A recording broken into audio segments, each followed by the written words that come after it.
Welcome to another episode of the Support for Employment podcast.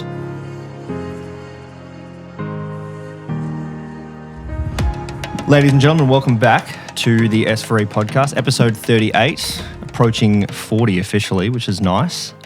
We have some familiar faces joining us in the hosting seats today, Tyren and Ryan. Welcome, boys. Feeling good? I'm good. That's good. That's Wonderful good. morning. Me too. Yes, it's very Allegedly. dreary and awful. We're doing another one of our interviews today. Well, actually, the second one. And we have Rebecca Auriant with us today. Hello, everyone. Now, I hope all my research has come back correct. You will hopefully let me know immediately. Sure. Lovely to have you here, Rebecca. So, with us today is ADRA Victoria's director, Rebecca Auriant. ADRA, short for the Adventist Development Relief Agency, is the humanitarian agency of the Seventh-day Adventist Church. ADRA Australia works as part of a global network providing aid, support, development and disaster response to over 100 countries around the world. Rebecca's work puts her at the heart of humanitarian service, community support, and practical care for those experiencing hardship across Victoria and beyond, helping lead an organisation guided by their motto of justice, compassion, and love. ADRA Victoria's impact can be seen through community care centres, emergency relief, food support, op shops, outreach programs, and direct assistance for people who might otherwise fall through the cracks. Rebecca's leadership has been connected to some incredibly meaningful work, including support during bushfires, COVID response efforts, care packages, food relief, and community outreach. She has also represented ADRA Victoria in national advocacy spaces, including meetings at Parliament House focused on increasing Australia's commitment to international aid. Her work extends further into case management, program development and monitoring, financial governance, budgets, government networking, and much, much more. Her work has also taken her outside of Australia, including time with the extended ADRA network in Africa, Vanuatu, Cambodia, Laos, and Nepal. With a background connected to finance, business, social work, and community service, Rebecca brings an inspiring combination of practical leadership and genuine compassion. So today, with the help of Ryan and Tyren, I hope we can all learn more about Rebecca's journey, the work of ADRA Victoria, and what it truly means to lead with justice, compassion, and love. Rebecca, welcome to the show. Thank you so much, Scott. Thank you for bearing with me during that intro as well. For those watching, lots of verbal mistakes on my behalf, but we pushed through. Now, my first question for you, Rebecca. So this isn't the first time S4E has collaborated with you before. Correct. Could you walk us through where our paths have crossed before? Yeah, well, we've loved working with you guys in our community meal programs, and you've helped prepare food in one of our kitchens at Casey, and that food has helped a lot of people who are vulnerable. So thank you so much. So that was 2024, I believe, or was that over a longer period of time or just that year? Yeah, it was about a couple of years of support. So thank you so much. And you also helped in one of our op shops and helped sorting and distributing clothing and helped with a food bank in one of our op shops. Wonderful. Yeah. This is before my time, so I'm a little bummed that I missed out. But it's good to know that, yeah, like Lou has sort of drummed up the last two connections for interviews on the podcast, and both are doing a lot for Victoria. Yeah. So yeah, thanks for making time. I'm sure your schedule's super busy, so this is an honour. So well, thank you so much. More than welcome to volunteer at ADRA. Of course. Thank you. I'll take that as a compliment. All right. So Tyren, if you don't mind. Now, Tyren has taken some time out this week to curate some of his own questions. What do you believe is the biggest bottleneck that ADRA experiences, like resources, people? Yeah, that's a really good question. We have a great resource in that we partner with Seventh-day Adventist churches. So we do have a lot of amazing volunteers, but since COVID actually, we've actually decreased in our volunteer base. Mm-hmm. So more volunteers would be great. More funding is always amazing. So if you've got any connections, Tyren, we need to check that out later because the more funding that we can get, the more people we can help. And the more volunteers that support, the more times that our op shops can open, our community centres can stay open, our food pantries. So that's a really important aspect of our work. Mm. So your day-to-day at the moment, because I would imagine it fluctuates obviously when there's a huge relief effort that needs to chew up a lot of your time. What does your day-to-day look like at the moment? What's the biggest problem that I guess you're helping solve at the moment? Yeah, that's a really interesting question. So we're recently involved in the bushfires that started in Longwood, and ADRA, which you may not have seen in the research, is there for the long haul. So we're there for relief, but also recovery. And so my day can look like driving a truck, answering calls, case management, doing presentations, attending parliament events, just to advocate for our work on the ground, writing a lot of grants. Last 2 weeks we were delivering over 200 water pods to the Yark community to support Murrindindi Shire, because a lot of people who were affected by the bushfires were actually, their water tanks had perished, which means they couldn't feed their cattle stock, and they had to just take their jerry cans to the local evacuation centre. So through the 1,000 litre water pods that we delivered, people were able to focus on other areas rather than water insecurity. I might ask a question off the back of that. So when you are working with people in these crises that obviously are going to go for a lot longer than just the initial impact, right? Like say a bushfire, Yes, or say COVID itself. How do you balance giving immediate help with then the greater challenge of fostering like long-term independence, dignity, and sort of this return to form? Yeah, so that's part of the community resilience and recovery model, where we want the community to lead the recovery. So what we always say is we'll walk alongside you. So initially there may be more of us providing relief because some of the community may actually be impacted by the fires. So for example, with Longwood, we were there at the community hub supporting with food, financial assistance, and psychological first aid during those most traumatic shock events. And then we just kept going back and we kept asking the community, what do they need? And then we spoke about how are you going to not burn out through this whole process? Because generally when there is disaster and community are involved in the recovery themselves and have been affected, you can get burnt out. 100%. So they were operating this community hub every day of the week.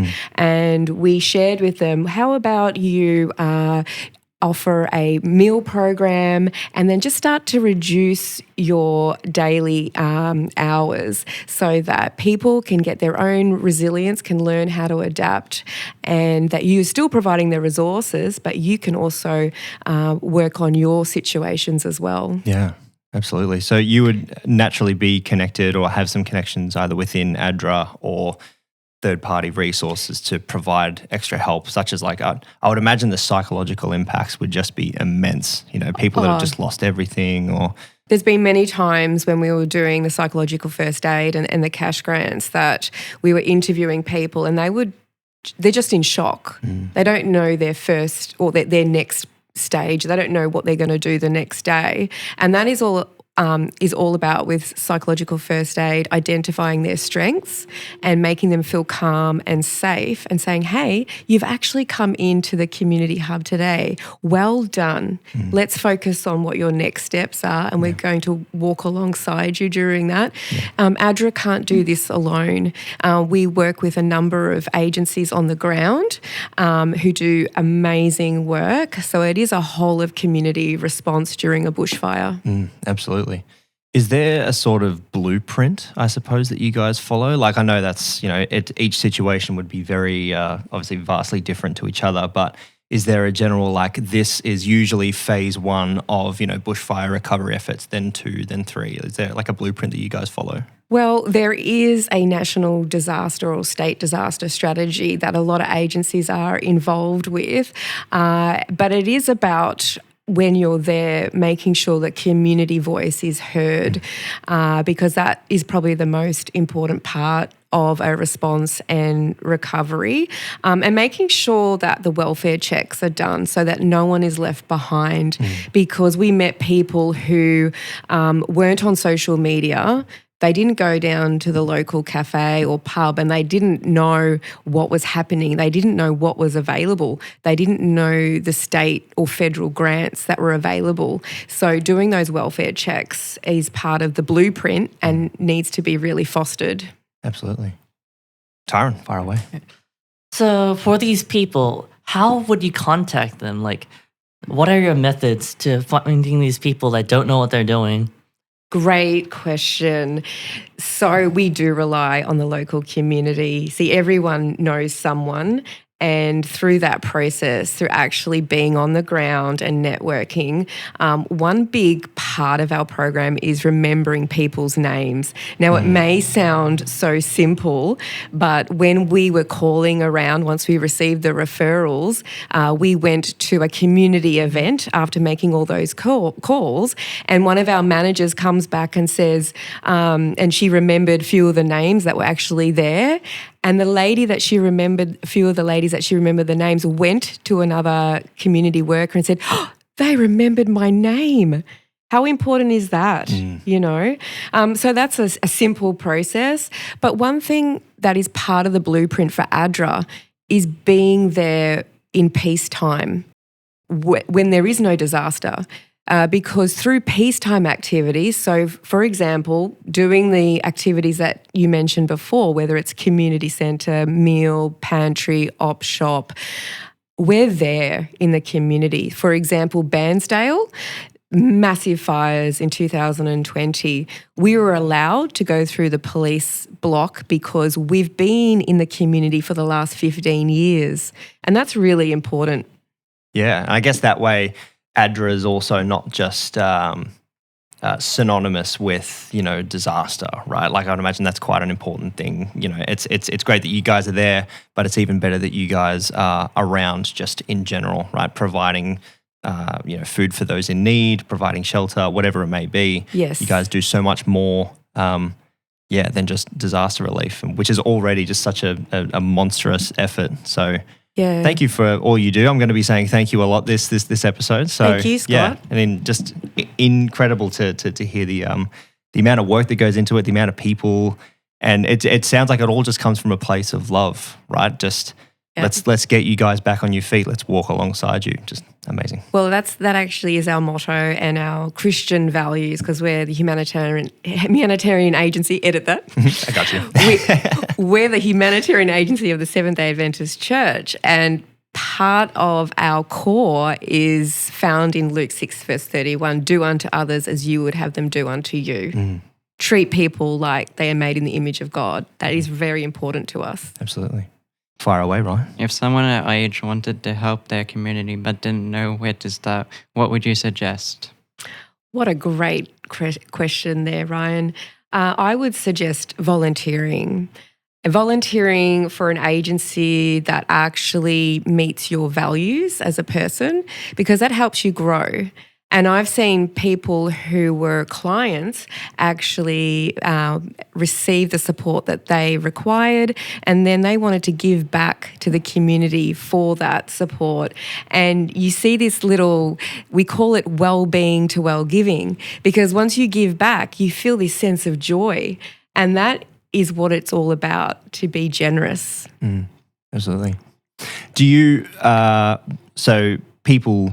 so like Ryan and Tyren's age, that like 18 to sort of 21, let's say, does that make up a small amount of the amount of volunteers that you have? Like, do you find there's a certain age bracket that tend to gravitate more towards volunteering than others? Yeah, so this is a really good point. We're actually recruiting or wanting to encourage younger people to volunteer, because generally our volunteers are semi-retired, and that has actually extended more out of the COVID pandemic, because we're now in a cost of living crisis, housing crisis, and a lot of the youth have to work to survive.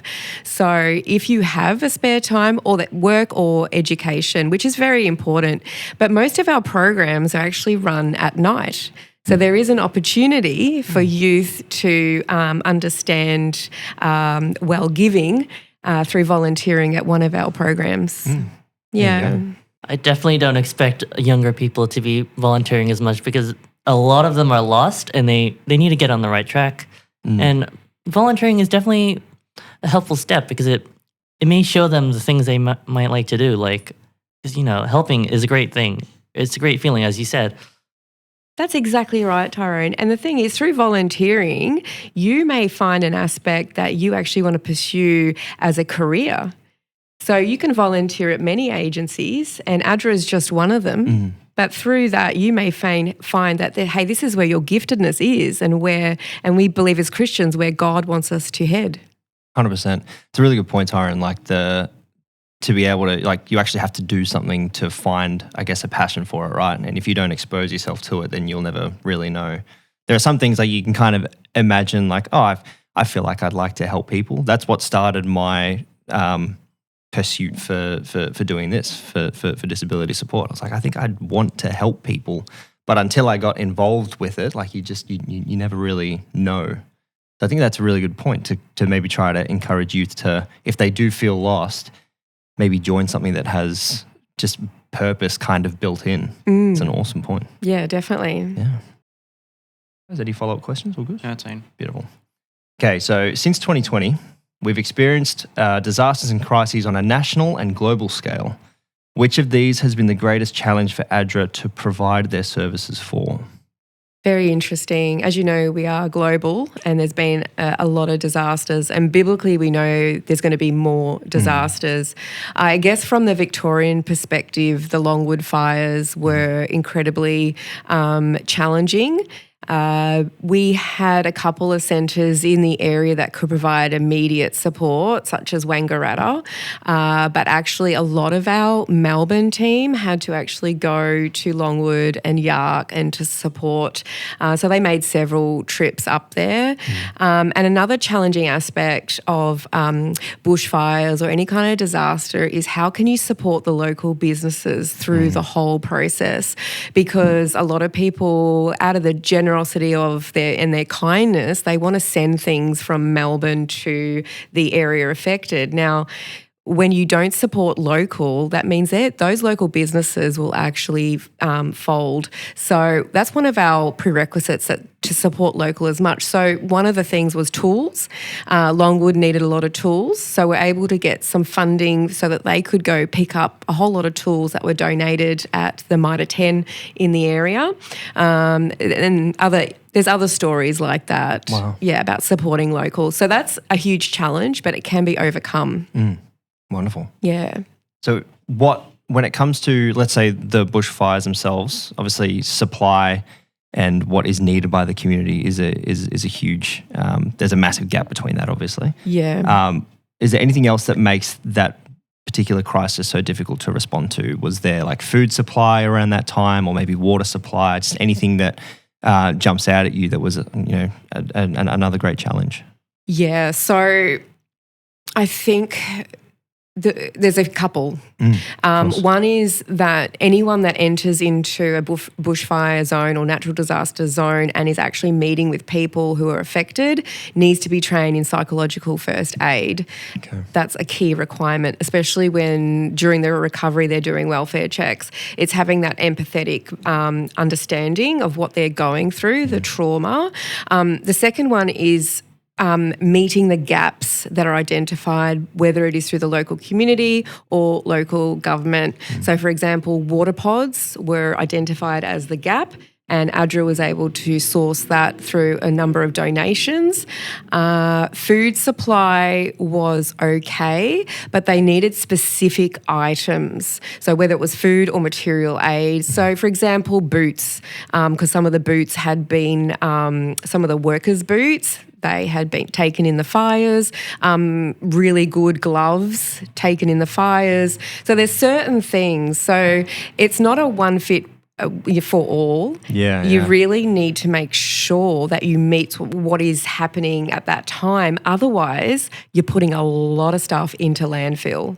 And that is where ADRA and in their whole op shop, social enterprise, making sure reduce, recycle is really important for the environment. Yeah. Yeah. Just quickly mentioning, and you guys are probably with me on this, mentioning boots and gloves as something that you were short on. Yeah. Not something that I would have thought. Do you guys sort of feel that as well? Like maybe definitely not boots and gloves would be high on the list of what, is needed during a bushfire. Yeah, or tools. Yeah, or tools as well. Yeah. So And specific tools. such as? Well, ones, for example, like shovels that weren't, I don't know if there's plastic shovels around, but specific metal tools that wouldn't get, how would you say, damaged in the hot earth. Yeah. Absolutely. What are some other things that we, may not think of when it comes to, even if it's not just bushfires, but things that you need a high volume of that we would go, whoa, really? Yeah, okay. Volunteers on demand. Yeah. So this is why it's so important to have the programs during peacetime, to have the training all before peacetime. So we encourage all of our church members, community members to do all the training with ADRA. We have training throughout the year. We also recommend they do training with VCCEM, which is psychological first aid support as well, and support other agencies that may get there quicker. That's the volunteers in demand is important because there are a lot of people that work and are also volunteering and they can't leave their work position. That's right. Yeah. Really. Yeah, what a huge challenge. Mm. So let's just use a number like 1,000. You have 1,000 contacts in your network of volunteers. Yes. How many of those could you realistically deploy to a disaster? Well, that's a great question. It depends on the location. Of course, yeah. So we recently did national emergency recovery training, and we had about 20 from Victoria that said, yes, we're ready to go. Yeah. But also because ADRA is national, there are other states that were involved, and so we can draw on other resources from other states depending on the level that the bushfire or natural disaster is rated as, because there's different levels. Of course. Yeah. So Tyren, could you please take the wheel on the next one? Do you ever experience having excess supplies or volunteers? And in those cases, what would you do? Wow, what a great question. We've never had excess. Oh, actually, we have. And we've had to put a roster system for one of our programs in Pakenham. We run an ADRA bus, which has been repurposed to support with food, case management, material aid for people who are homeless, and referral services. And that operates at night, which is what I mentioned to you before. A lot of youth want to be involved in that program because they're meeting people where they're at. There's about 300 that we support every week. So we do for the volunteers. But for material aid, we sometimes do as well because there's a lot of very generous people out there. And for our op shops, for example, they may donate a lot around Easter or Christmas because they're probably cleaning out their cupboards.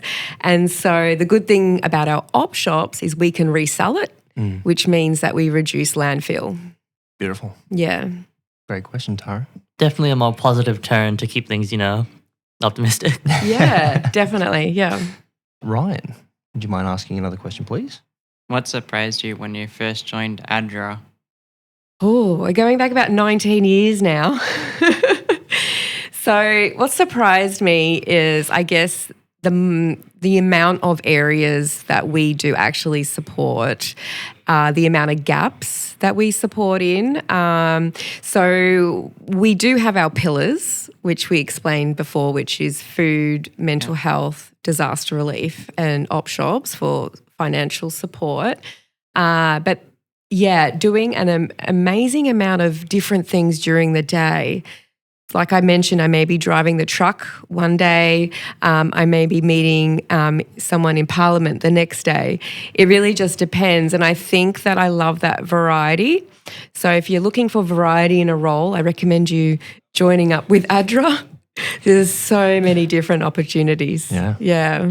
So is you driving the truck, for example, is that something that you kind of go, yep, I'll do that? Like, is that just like, I need a break from the office? Like, get me out there, or? Well, yeah, like I do. My dad's a truck driver. There you go. So it's in the blood. Although Yeah. I don't do roundabouts too good. Yes, yeah, I've heard they're challenging in a big truck. They are, but it helps when we are limited during the day. So I mentioned before, a lot of our volunteers do work during the day.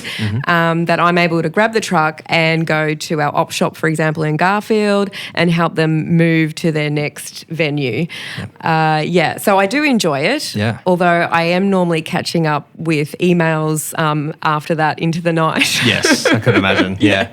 The more time you're off screen just means you've just got to catch it up elsewhere, right? Yeah. I would imagine that inbox is quite immense with sort of what you do and your level with ADRA, I would imagine. So it can be, but I get a lot of emails that are actually some testimonies of how people's lives have been impacted through our work, and that just brings so much joy. Yeah. There's some good emails to receive. So I might ask my final question, and then I'll palm the rest off to Ryan and Tyren for the rest of the episode. These days, people can sometimes feel desensitized to suffering, as there's so much hardship in the news and social media and just the world in general. How does ADRA keep compassion alive to turn awareness into action? Wow, that is such an important question. I always say, and there's also a lot of indifference. Absolutely. And we're seeing that now politically from America. And as I mentioned before, ADRA believes that everyone is made in the image of God. And so we encourage people through volunteering to actually talk to other people from different cultures, classes, creeds, because you get to hear their story. And through their story, you have this sense of shared humanity. And it can change your perceptions of what is on the media. And there are so many stereotypes and generalizations about certain cultures, classes, and creeds that needs to be changed. And so how do we do that, and it's through each individual to make that change, because collectively then we can see a better world. Especially in Victoria, like we're such a melting pot of so many like beautiful different cultures, and yet there's still so much indifference. Still so much indifference, still so much like xenophobia around certain people and their backgrounds and stuff. It's like if you just sat in a room with this person, that would all go away. At least for that one person, you'd be like, oh, they're just a human like me. Like I've always battled with understanding that level of, I guess, ignorance, I suppose, if we can definitely call it that. Ignorance. And it's interesting you say that. I was at our Karen Burmese church last Saturday to talk about ADRA, and I actually mentioned the story of Ando, who is a comedian, but many may not know that he was actually a refugee that fled Vietnam during the war. And he struggled. He struggled financially. He struggled with racism. Yet you see how he's overcome it. And he overcomes it. I don't know if you've seen his TV show on where he paints people's, he does the art, and he actually talks to them about their story through the whole art process.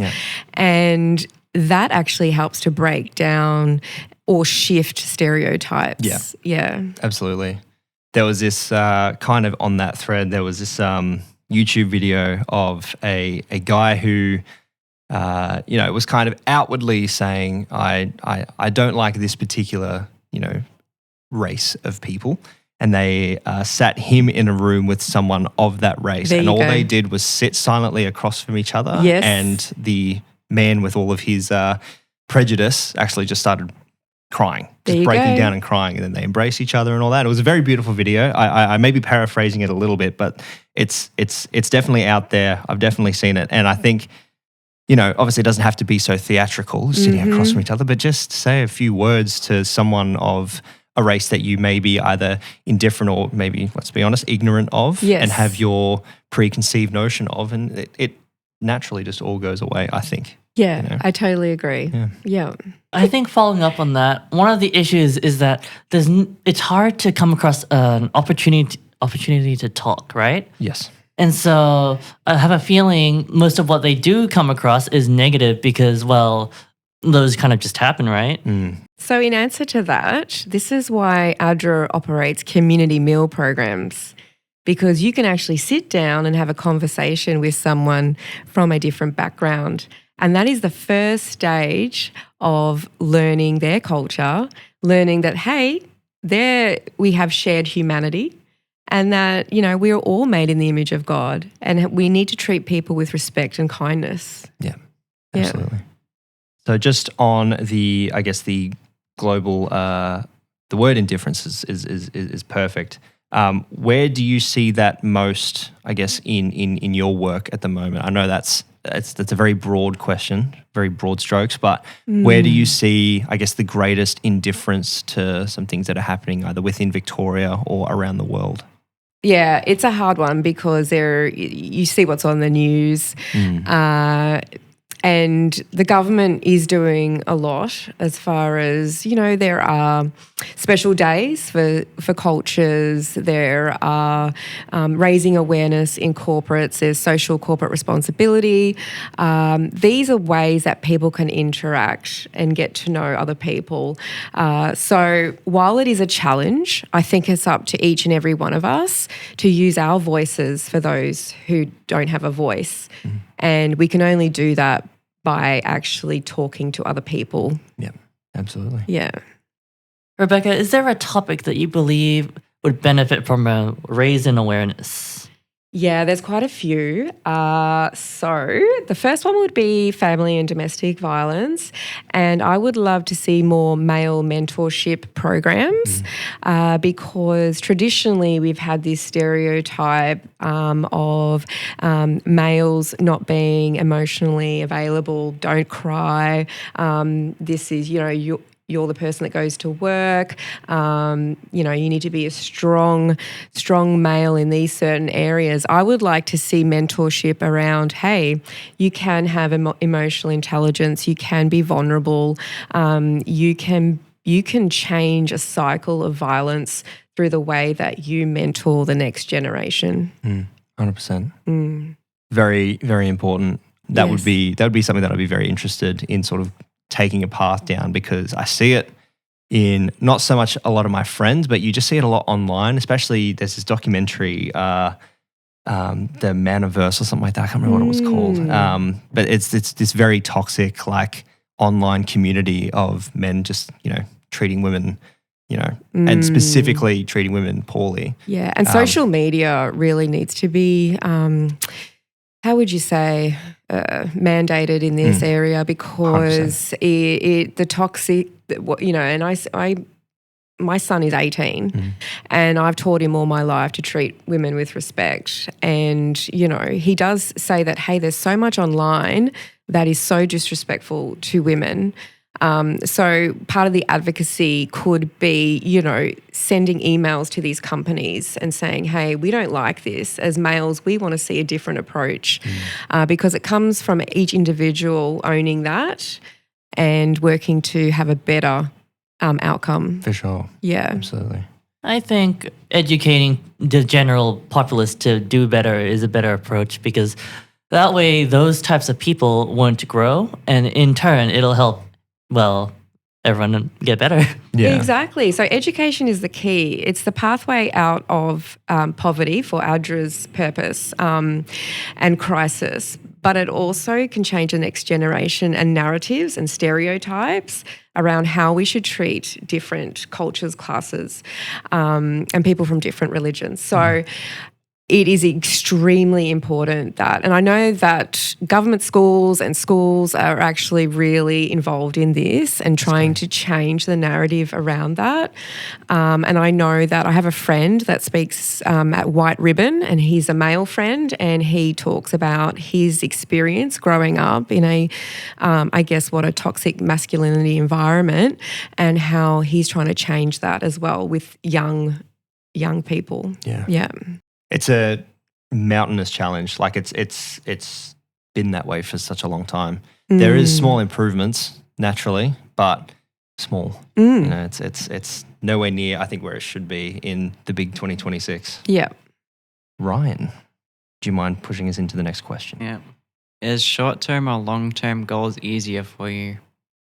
Oh, I say both, because short term helps to meet your long term goals. But if you don't have a vision or a mission or a strategic plan, so ADRA has a 5-year strategic plan, then you don't have purpose. So we meet every week and we have specific goals that we need to address, and that helps towards our long-term planning. Yeah, they kind of coincide with each other, right? Like your short-term and long-terms. Great question. Yeah, fantastic question. What is, if you don't mind sharing, what is one of the long-term goals of ADRA right now? To have peace. To have an increase in Australian aid so that we can support more of our brothers and sisters overseas. And that's part of the MICA Challenge, Safer World for All program that we're a part of, or advocacy. And so if there's a couple of links that for you to go to today would be the Safer World for All campaign. Sign up and speak to your local MPs about increasing Australian aid, because when we're able to have more aid in these countries, it helps to decrease wars, starvation, and people who are vulnerable. So that is a Christian advocacy group, and part of our long-term goals is to make sure that people experience justice, compassion and love. There we go. I'm just making notes of these links. Make sure to put them in the bios of all the episodes. Yeah. And obviously to those listening, definitely encourage you all, as well as us here, to sort of do what we can, even if it is just a small donation here and there or whatever it is. I have only just recently started doing like fundraisers and donations myself, finally in a position where I can do that. And I can say from my, what was it? It was about $1,000 that I raised last year for the Red Nose. Wow. And from that, you know, that's not much, but it's something. And I think Rebecca's definitely onto something, and same with Tyren as well, what they mentioned earlier, of that feeling of giving, or that feeling of, you know, at least feeling like you're making a positive change. It reflects into your own life as well. Definitely. And I would imagine that's a deeply sort of Christian value as well, right? Yes. That's just hand in hand. So wonderful.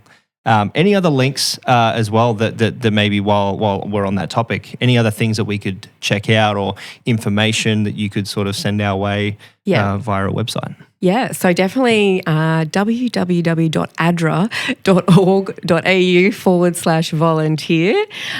We definitely need some more volunteers, especially during disaster time, to be called when required. I mentioned White Ribbon before. That's a great organisation. And there are a lot of mental health agencies that are excellent, and you'll see those resources if you Google mental health. Perfect. Yeah. Thank you for that. I'll make sure to add them all. And I have a question. Great. I would like to ask Tyren and Ryan, tell me why you love support for employment. Well, I've been here for a while, and what I love the most is just social aspect. I get to hang out with people around my age and of similar positions for the most part. Yes. And yeah.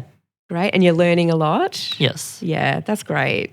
What about you, Ryan? I like coming here every day to learn something different, and especially on Fridays where we have a course that teaches us life skills. Oh, that is so in important. the real world, with clusters of information that we fill out for certification at the end. Oh, well done. Yeah, absolutely. Sort of puff up their egos a little bit. So Tyren is a intern with us. So it's a new program that we've launched that was only sort of specifically our participants were sort of vetted for that. Yes. And Tyren was obviously one of the few sort of shining stars, I would say. And he's definitely proven that this year with his work with Harry. Yes. And Tyren's actually going to move further into the podcast as well when it comes to editing and taking some of the load off me, but also learning skills through that as well, which I'm excited to collaborate more on. Yeah. And Ryan, just a natural born sort of leader, I feel, is always wanting to take charge, always wanting to sort of spearhead these operations that we do. Yeah. And is a great communicator. And yeah, I think it's great to have you both on board. So well done, you guys. Thank you for asking that question, Rebecca. All right. So out of the extra questions, there's one here that is, what is one small act of kindness you've seen that had a bigger impact than people might realize? I know it's a very broad sort of question again, but one small thing that you've seen, one small change in habits maybe coming out of COVID perhaps, or whatever it may be, that has had a bigger impact than you. There's so many fine things that I've seen. I guess the one most recent is when one of our managers at Ferntree Gully, I'll mention her now, Sue Beamond, she rang a number, like we're looking at over 70 people who were affected by the Longwood fires. And when we were invited to Yark a couple of weeks ago, Channel 9 News was there.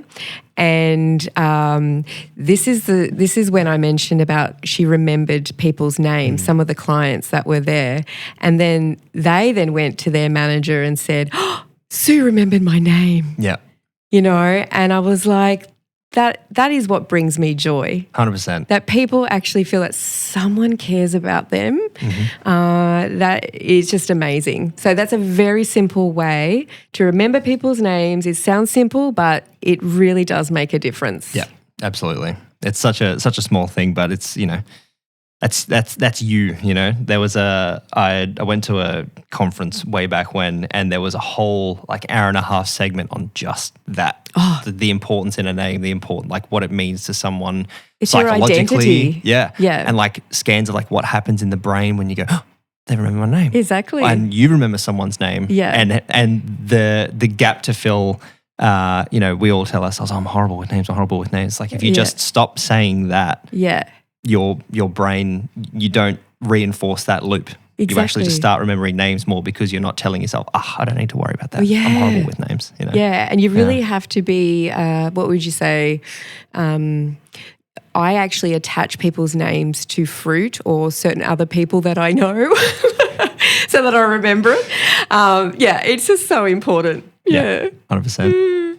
Beautiful. Well, I might finish off with, when the work gets really busy or emotional, what helps you stay positive and keep going?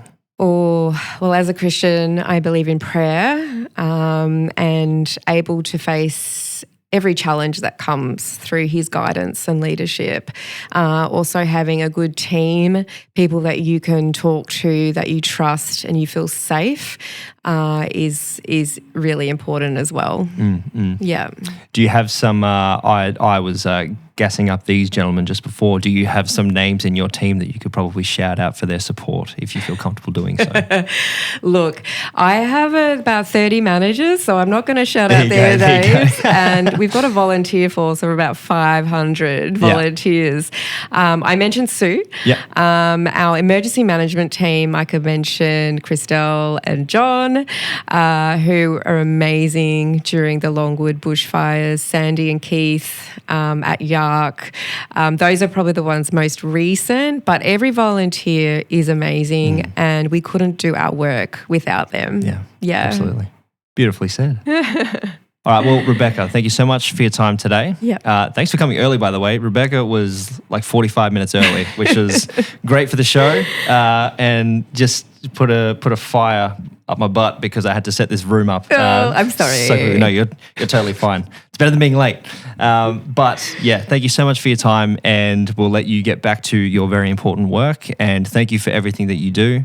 And thank you so much for taking some time out of your day today. Thank you, Scotty. Can I call you Scotty? Absolutely. Okay. Absolutely. Thanks, guys. I've been called way worse. To our listeners, thank you guys so much. And there will be links and whatever other resources I can put in the descriptions below. And I encourage you all to check it out and do what you can because like Rebecca said, ADRA can't do their thing without the help of their volunteers. So Yeah. Thank you, guys. there we go. Thanks, guys.